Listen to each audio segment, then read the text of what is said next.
The officers who patrol the streets of America's great cities never know what their next call may bring. Any one of them may lead to something bizarre or horrific.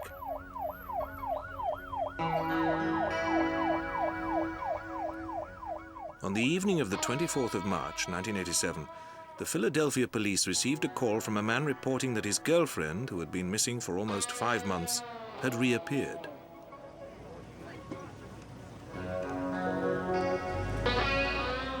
He begged for help. The girl was hysterical and babbling about having been kidnapped and kept captive in a cellar with other girls. A police car went to pick them up.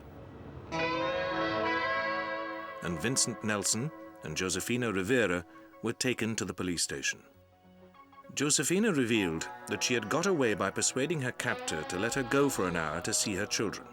He would be waiting for her at a gas station at midnight. 2 officers drove to the gas station. A man was waiting in a pale-colored Cadillac, and they arrested him. The man seemed calm and slightly surprised.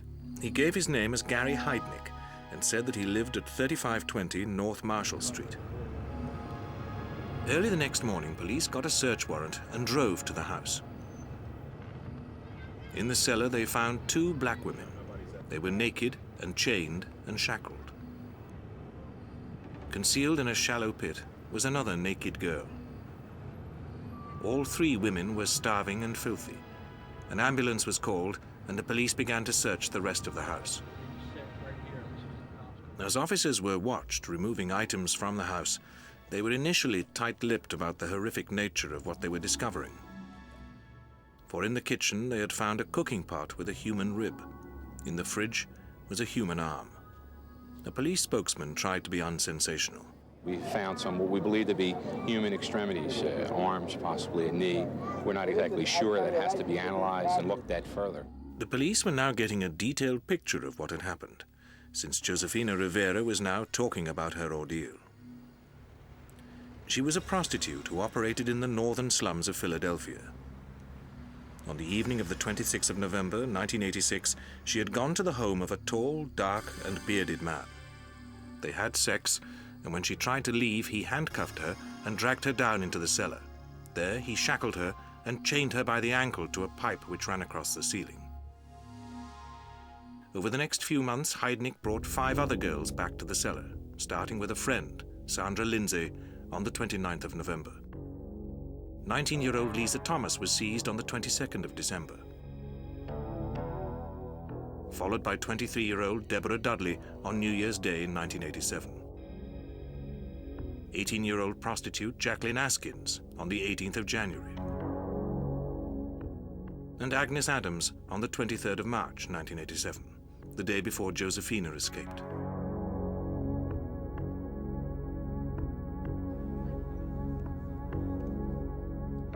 Heidnik appeared to be obsessed with black girls. He tended to pick ones who, like Sandra Lindsay, despite the impression given by this photograph from her high school yearbook, were very simple. She was retarded. She had a very deep speech problem. She had a walking condition. It emerged that Gary Heidnik was desperate to have children and was obsessed with starting a baby farm to achieve this.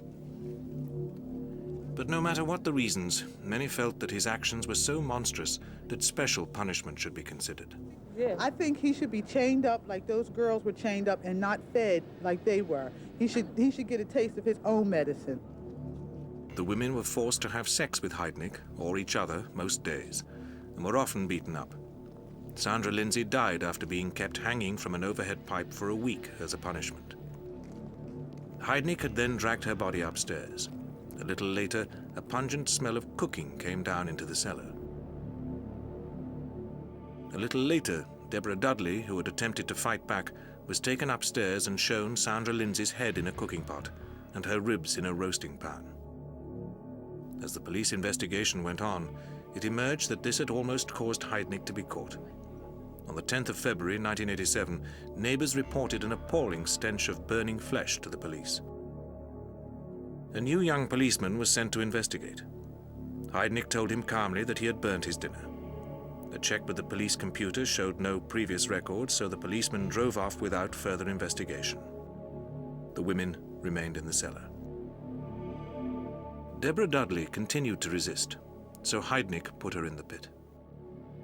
He then poured water over her, covered the pit, and forced Josefina Rivera to push a live wire through the boards, thus killing her. He then forced Josefina to help him take the body to a remote part of New Jersey where it was dumped.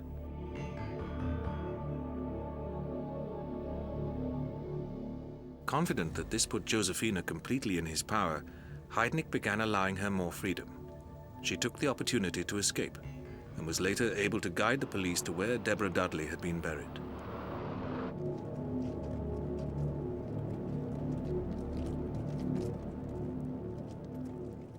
For more than 11 months, the police worked to build up an extraordinary profile of Gary Heidnik. He had been born on the 21st of November, 1943, in Cleveland, Ohio. His parents split up when he was 18 months, not long after his brother was born. The boys stayed with their mother, but just when Gary was starting school, they moved to their father, who had remarried. He was a ferocious disciplinarian, often humiliating the boys in public. As a child, Gary had fallen out of a tree, and the crown of his head had been flattened. As a result, he was teased at school and nicknamed Football Head.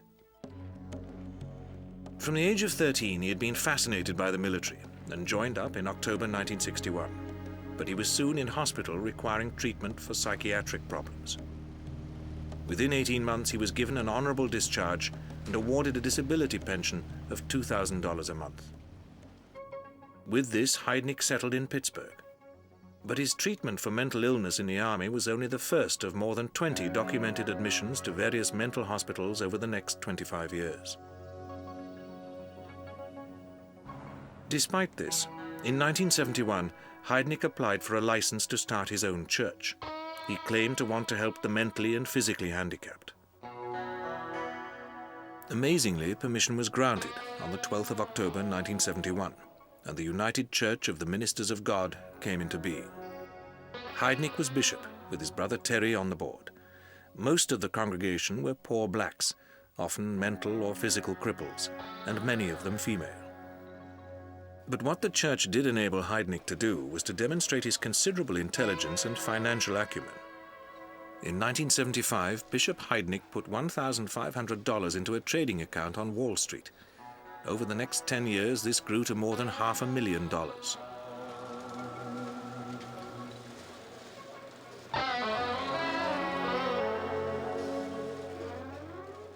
Heidnik was never to show many signs of this wealth. He remained personally unkempt and dirty. But had the police computer in 1987 been given the correct name, it would have shown that as well as his church and considerable wealth, Gary Heidnik had built up a criminal record. In 1980, he had received a 3-year sentence for assault and attempted abduction.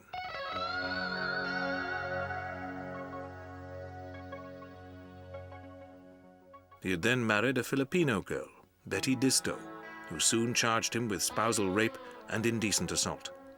The charges had lapsed when she failed to appear in court.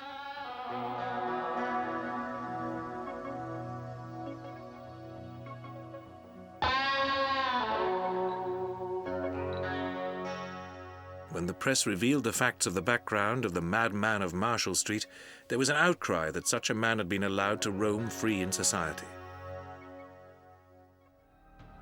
But the reality was that no one medical authority or police force had been given the full story and been enabled to put together every aspect of Gary Heidnik's record.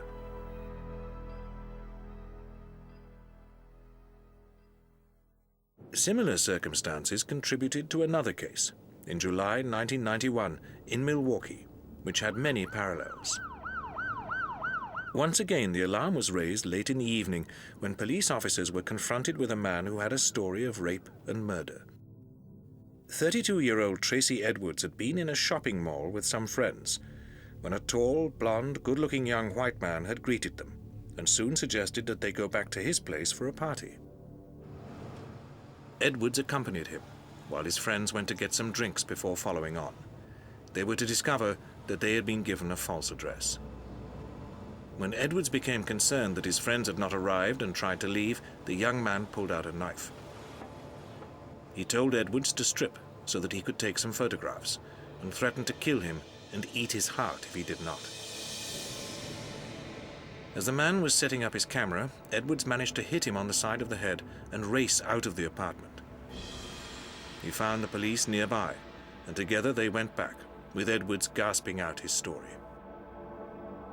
He waited outside the block while the police knocked on the apartment's door. When the young man opened it, he seemed calm at first, but when asked why he had threatened Edwards, he suddenly went berserk and had to be forcibly subdued. The police then searched the apartment. What they found was to begin Milwaukee's biggest murder inquiry, and one of the most gruesome in the history of the United States.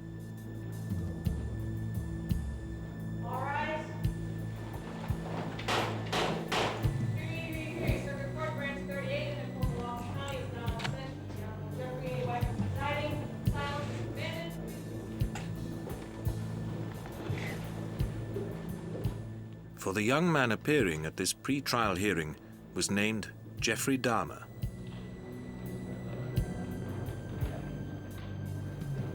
Good afternoon, Your Honor. Attorneys Gerald P. Boyle and Wendy Patricus and Scott Hansen. Here on behalf of Mr. Dahmer. The court was to hear that after Dahmer had been subdued, the police had started to search the flat. In the kitchen, one of them opened the refrigerator and was appalled to find himself face to face with a human head.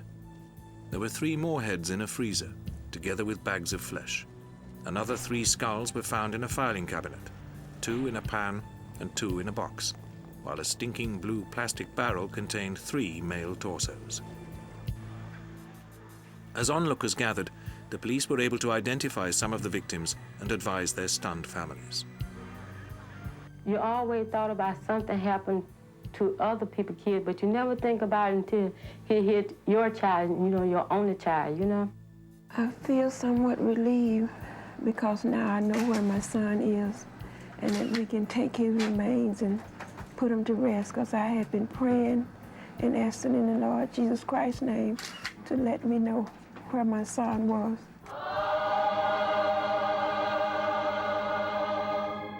Eventually, the heads and skulls totaled 11, although Dahmer was believed to have been responsible for some 17 killings.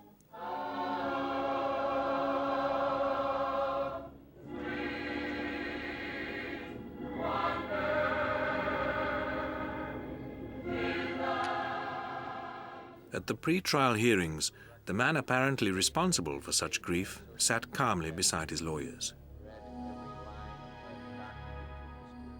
He seemed able to appreciate the charges being made against him. As to counts 1 through 8, you are charged with first-degree intentional homicide, which carries a life imprisonment penalty.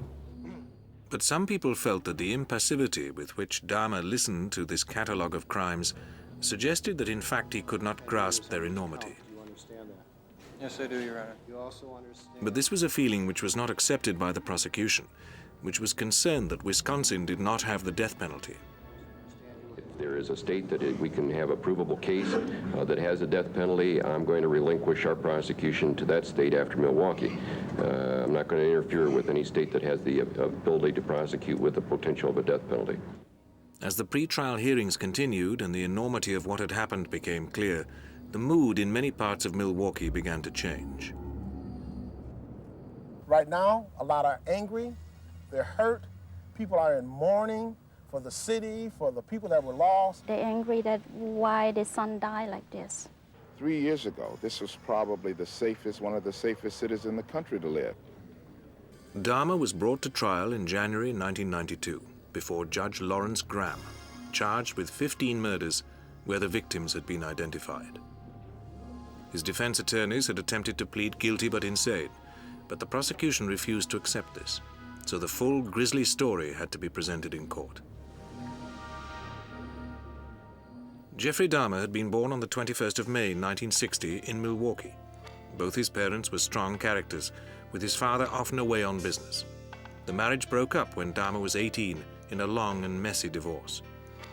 He was a withdrawn child with a high IQ, but he seemed unable to concentrate and got poor grades.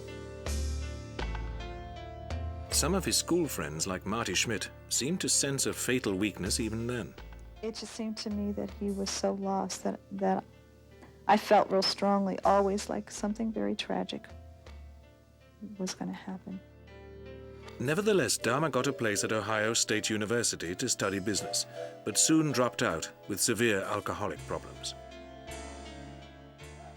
Like Heidnik, Dahmer then joined the U.S. Army, but his drinking continued, and he was discharged as totally unfit for military life in 1980. Dahmer had revealed that he had committed his first murder at the age of 18 during his parents' divorce, while they were living in Bath Township, Ohio.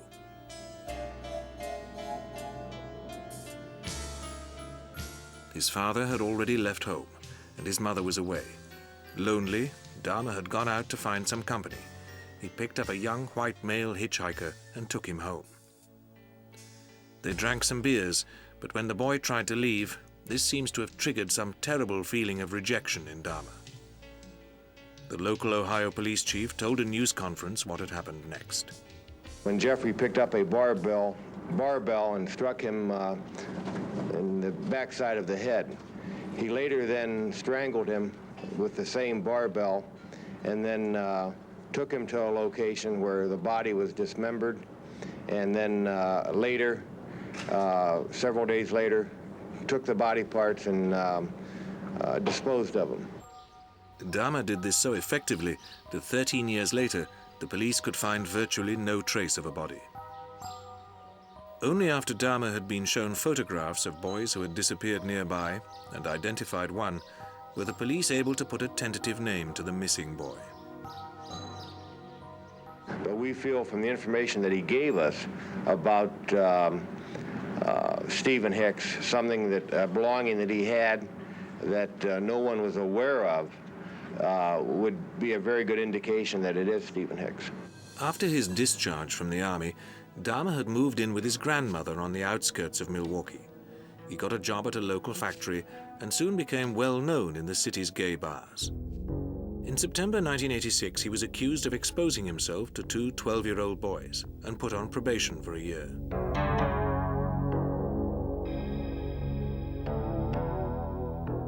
He behaved perfectly, but within a week of finishing his probation, Dahmer killed his next victim in a hotel. He smuggled the body back to his grandmother's house where he had a basement apartment and disposed of the body. His next killing took place 4 months later, and the remaining 14 with increasing frequency over the next 3 years. Dahmer knew none of his victims. They would be picked up in bars, taken back either to his grandmother's house or later to his own apartment, and then drugged, killed, and dismembered. The bodies were then destroyed with acid and the residue put out with the garbage. It was his move to the apartment on 25th Street which seems to have allowed all Dahmer's fantasies free rein. He began to experiment with cannibalism. By the time he was caught, Dahmer seems to have been eating many parts from his victims and had little other food in his apartment. Twice he came close to being caught, and both times, amazingly, the boys came from the same family. In September 1988, a 13-year-old Laotian boy, Kason Sinthasompone, managed to escape from Dahmer's clutches. Charged with sexual assault, Dahmer was found guilty but released on bail while psychiatric tests were carried out before sentencing. Both the prosecution and Dahmer's father pleaded for a custodial sentence, but Dahmer gave such a good impression of penitence and sincere desire for psychiatric help that he was put on probation, with 1 year to be spent in a house of correction where he could receive treatment but continue to work. When he finished this regime, Dahmer returned to his apartment and to an increasing number of killings. His other escape came only 2 months before he was finally caught. Another of his victims managed to escape. This was Konarak Sinthasompone, the brother of Kason, who had accused Dahmer 3 years earlier. He was found naked, terrified, and apparently drunk in the street by passers-by who called the police. Onlookers saw Dahmer appear, calmly assure the police that Konorak was his boyfriend who had run off during a quarrel, and take him away to his death. When one woman rang the police to check on his safety, the police were unconcerned. It's all taken care of, ma'am. Are you sure? Ma'am, I can't make it any more clear. It's all taken care of. That's, you know, he's with his boyfriend and his boyfriend's apartment where he's got his belongings also. But that's I mean, where it's released. Isn't this, I mean, what if he's a child and not an adult? I mean, are you positive this is an adult? Ma'am, Mm-hmm. like I explained to you, it's all taken care of. It's as positive as I can be. When this recording was made public, many were outraged that the police had preferred to believe a tall, good-looking white man rather than his Asian accuser. Milwaukee Police Chief Philip Areola reacted to these claims. The investigation further discloses that the police department individuals who responded failed to conduct a basic, proper police investigation into the matter. The 3 policemen were suspended from duty and the city was split. There were many who felt that the city's police force must be supported come what may. They've done their job and they did it well, and we need to show the support. While others saw blatant racism. We want somebody that's going to investigate the police department. You didn't say nothing about this white boy over here killing us over here.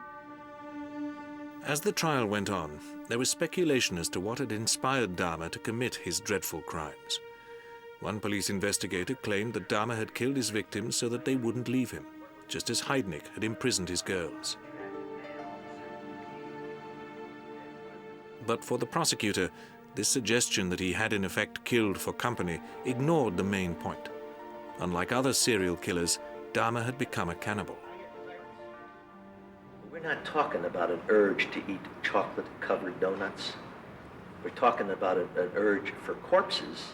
Prosecution psychiatrists argued that although Dahmer was undoubtedly suffering from massive psychiatric disorders, including necrophilia, he certainly had the capacity to understand that what he was doing was wrong.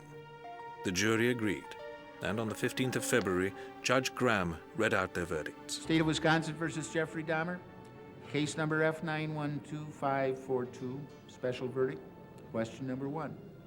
At the time the crime was committed in count 12 of the information in regard to the death of Matt Turner, also known as Donald Montrell, did the defendant Jeffrey L. Dahmer have a mental disease?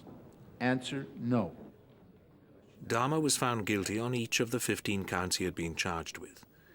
Wisconsin does not have the death penalty, so 2 days later his victims' families heard him sentenced to 15 separate terms of life imprisonment.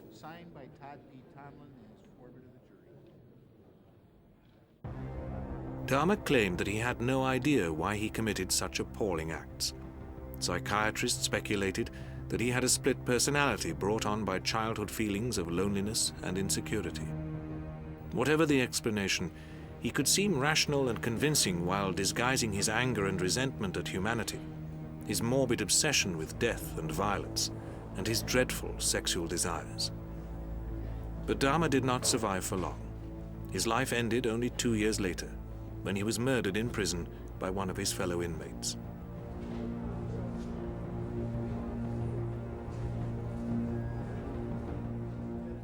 Ironically, Gary Heidnik, who was also found fit to stand trial for his appalling crimes and sentenced to death for his 2 murders, was still alive when Dahmer was killed.